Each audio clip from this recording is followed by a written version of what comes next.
Hi everyone, hope you're all well. Missing you loads. Seems like forever since we've all been in the classroom together. But while we're waiting to come back and waiting for news of what's going to happen, we've got loads of fab work for you to be doing.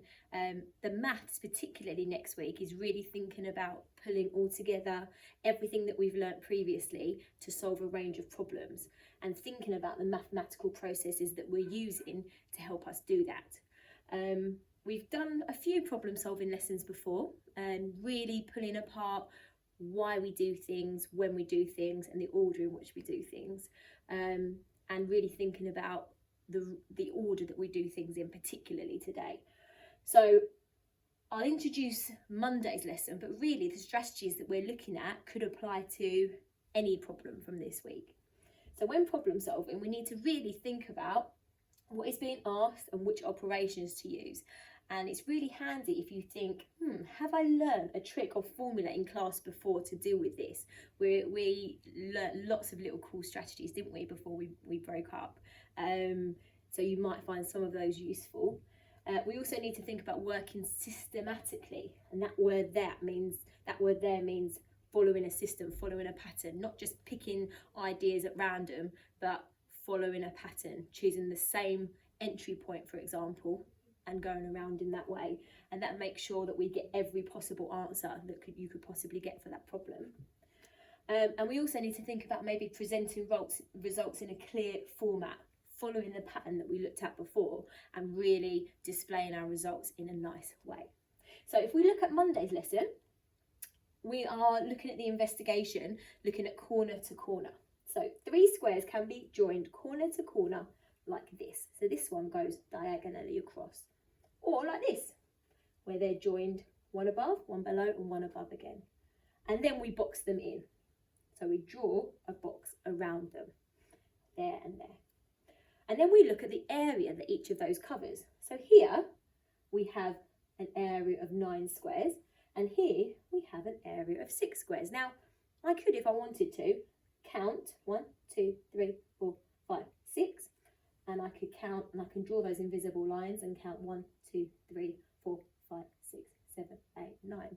But as we know from last week, the formula for finding the area is a lot quicker. We do the length times the width. So here we have 3 across and 2 down, which gives us the area of 6. And here we have the area of 9, as we know it's 3 across and 3 down.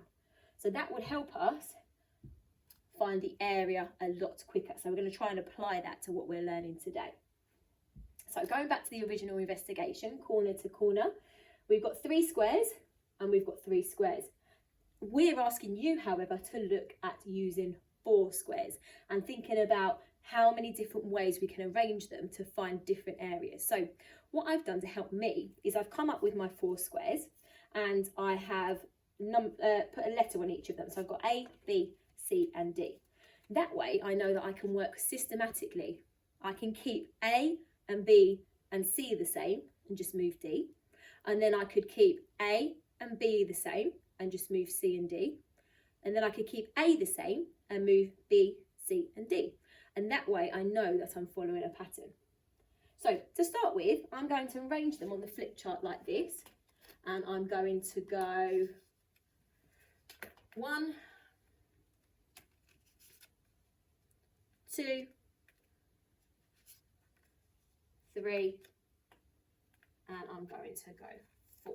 I'm going to go in a line like that. Okay, so on my piece of paper I would then draw my square, and don't forget I need to then draw a box around it in order to calculate my area. So my first answer would look like this: A, B, C, D. And to calculate the area, I know I've gone 1, 2, 3, 4 across.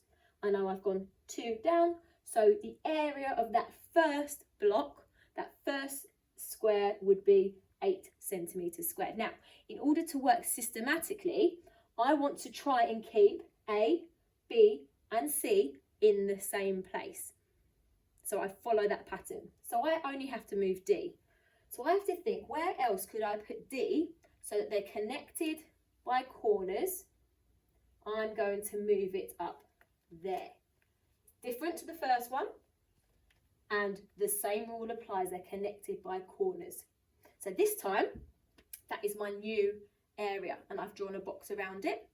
And this time I know I've gone 1, 2, 3, 4 columns that way, and 3 down. So my new area would be 12.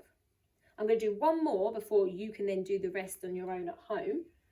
Again, I want to keep A, B and C the same to work systematically in that way, but I want to move D. So where could I move D so that they're joining by corners? I'm going to pop it up here. So I've almost gone in a circle. So it was here, here and here. I can't put it there obviously because it would go over to A. But there, they're joining corners. I've got my last arrangement. And this time the area would be 3 across and 3 down, so a total of 9. Now, if I was going to then carry on working systematically in that way, I might then think, okay, this time I'm going to keep this the same and I'm going to move C and see how many ways I could move C. Or I might think, okay, I want to keep A and B the same and see if I can move C and D. But by working systematically, we're making sure that we're considering every possibility. So when you're presenting your results, there should be a pattern. So if we look at ours, A and B are always in the same place. And even for these three, A, B and C are in the same place, and we're just moving that D. If we're moving on to Tuesday's challenge, for example, we have to look at how many different ways we can come in and out of the golden maze to collect the most treasure. So if I was going to work systematically again, I would come in 1, maybe go 5, 6, 2, 3, 7, 8. My second try, I'd also come in 1, I'd also go to 5, I'd also go to 6, I'd also go to 7, the same as before, and then just change it at the last minute. And my third attempt, I'd go the same way until I run out of possibilities of going that same way. That way you're working systematically and making sure that you are thinking about every possibility. I hope that's a little bit helpful for you. And I look forward to seeing all your problem solving activities throughout the week. I can speak on behalf of all of the Year 5-6 team and in fact the whole of Hill House that we missed you lots, and hopefully can't wait to see you soon. Take care, bye bye.